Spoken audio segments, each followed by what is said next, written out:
Estamos de volta com o programa Tempo de Paz com o Padre João Carlos. Tempo de Paz.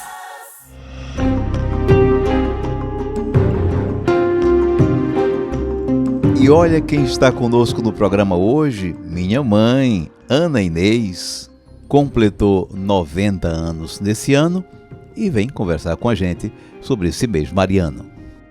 Minha mãe, seja bem-vinda, muito obrigado por sua presença aqui. E a senhora está sempre acompanhando o programa e viu que nesse mês de maio que terminamos, nós conversamos sobre a família e sobre a devoção à Nossa Senhora.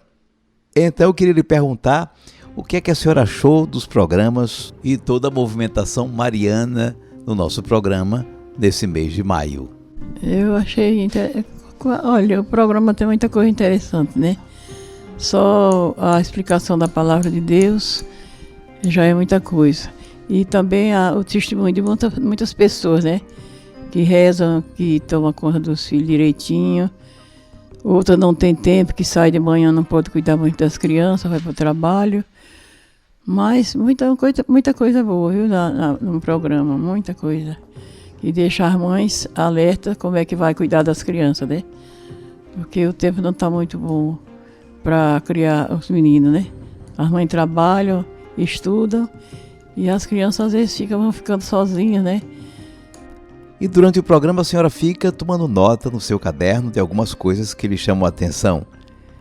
Um dos assuntos desse mês foi sobre a devoção à Nossa Senhora, se a pessoa considera que a devoção que ela tem à Nossa Senhora lhe faz mais cristã.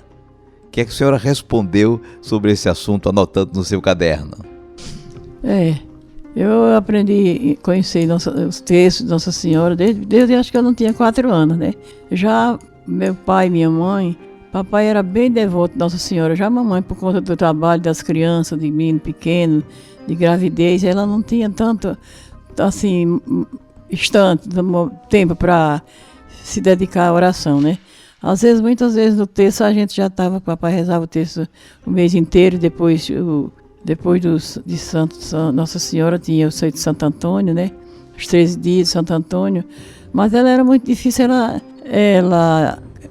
como é rezar, porque ela estava muito cansada, se deitava. Às vezes o quarto ligado com a sala, às vezes ela escutava de lá da cama. E às vezes já agarrava no sono. Mas ela era uma pessoa assim, muito dedicada às coisas de Deus, para ajudar as pessoas necessitadas, para visitar os doentes. Ela tinha um dom maravilhoso, viu, de ajudar as pessoas que têm fome, estava sem nada para comer, ela tinha que ajudar e levar. E os doentes, né?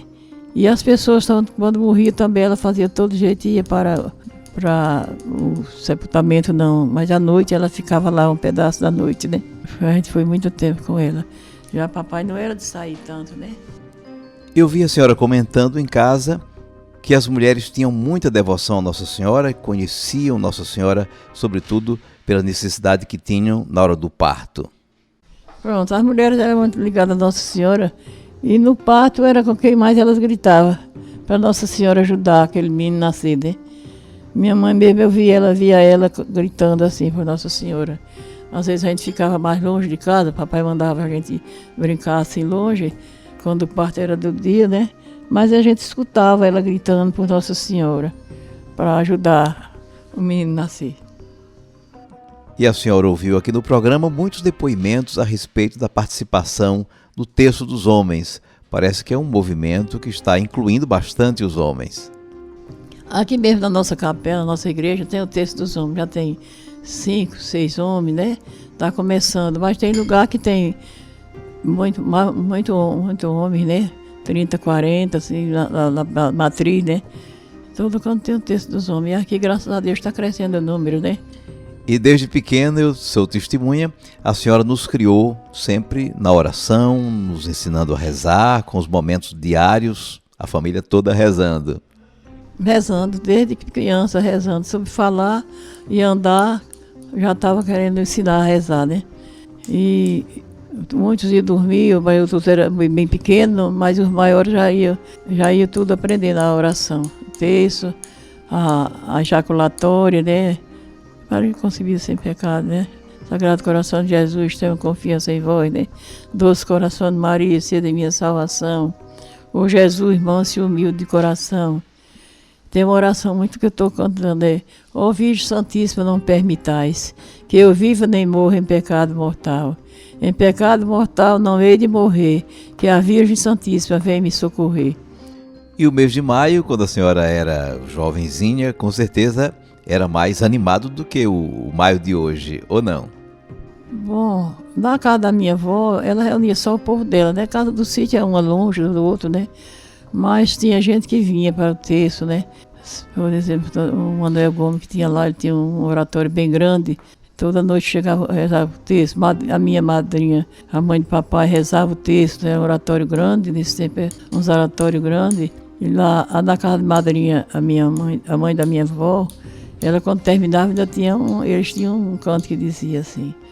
Quando terminava todo o terço, as orações, tudinho, aí o final rezava: vamos se ajoelhar, e aí ia de um em um, né?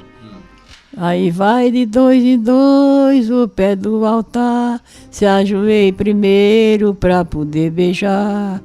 Ave Maria da Conceição, Ave Maria São Sebastião. Aí aquele saía, entrava outro, né? Aí se tivesse 10, todos 10 se ajoelhava para cantar esse canto. E eu estou conversando aqui com Dona Ana Inês, minha mãe, com seus 90 anos, que sempre teve uma participação muito ativa na vida da igreja e muita liderança nas comunidades por onde passou. No seu tempo de solteira, minha mãe, e casada com poucos filhos, na área rural, como era a maior parte da população, não havia padres facilmente, missas para se assistir. Então, a religião era praticada na casa, na família, não era assim? Onde eu me criei, a igreja, que era Pau Ferro, era onde mamãe ia para a missa, mas com a gente pequena e tudo. Hoje parece que a igreja hoje foi tomada quase por uma barragem que tem lá, que acabou-se o Pau Ferro, né? Mas lá tinha sempre missões. Uma vez eu fui a missões, eu me crismei lá em Pau Ferro, né? E sempre, meus filhos estudaram tudo lá em Pau Ferro, distante, mas tudo, o estudo era lá, né? E Canhotinho, né? Canhotinho, minha mãe ia muito para Canhotinho, que era muito distante, né? Mas ela era uma pessoa que nem perdia a missa de Ramos, nem a missa a quarta-feira maior, né? Ela sempre ia, essas duas, a missa de Ramos e quarta-feira maior. E a distância que tinha para essas igrejas? Uns 3 ou 4 léguas, né? Longe mesmo, né? E essa era a condição geral da população, que na maior parte morava na área rural. A religião era praticada na família, em casa, diante dos seus oratórios, com novenas, com as festas dos santos, e se ia em algum momento especial uma missa distante, especialmente nas missões, não era assim? Sempre missões, eu não sei qual era o padre desse tempo, se era o padre Francisco. Teve um padre Francisco missionário. Pronto, a minha mãe ela ia muito a essas missões, distante, mas ela ia, né? E aí quando era em Pau Ferro, principalmente, que era mais perto ainda, né? Uma vez eu me lembro que eu fui também, chegamos lá, era 4h30, né? Aí vamos esperar que o padre, aí se vê o padre balançando dentro da casa, balançando a sinetinha, né? Sinal que ele já estava acordado, né? Nesse dia eu me crismei, eu tinha crisma lá, né? É engraçado que o catolicismo aqui no Brasil rural, foi sempre da família, né? Sem família não tinha catolicismo, e nem tem catolicismo hoje, né? E tinha também mais, quando era 1º de maio, havia muitos fogos, porque no sítio, né? Porque o pessoal estava levantando a bandeira azul, né? Nossa Senhora, né? Aí levantava a bandeira, era os 31 dias para poder tirar a bandeira, né? E as festas juninas tinham alguma manifestação religiosa também, ou era só mesmo a fogueira? Santo Antônio, São João, São Pedro? Tinha as fogueiras São João e o terço. São Pedro também, São Pedro também era de oração e fogo e... Tudo estava marcado pelo sentimento religioso, mesmo as festas juninas, não é verdade? Eu me lembro bem que a mamãe não perdia assim a visita ao doente, um terço numa casa, ou uma missa principalmente, que sempre vinha, nos padres vinham, né?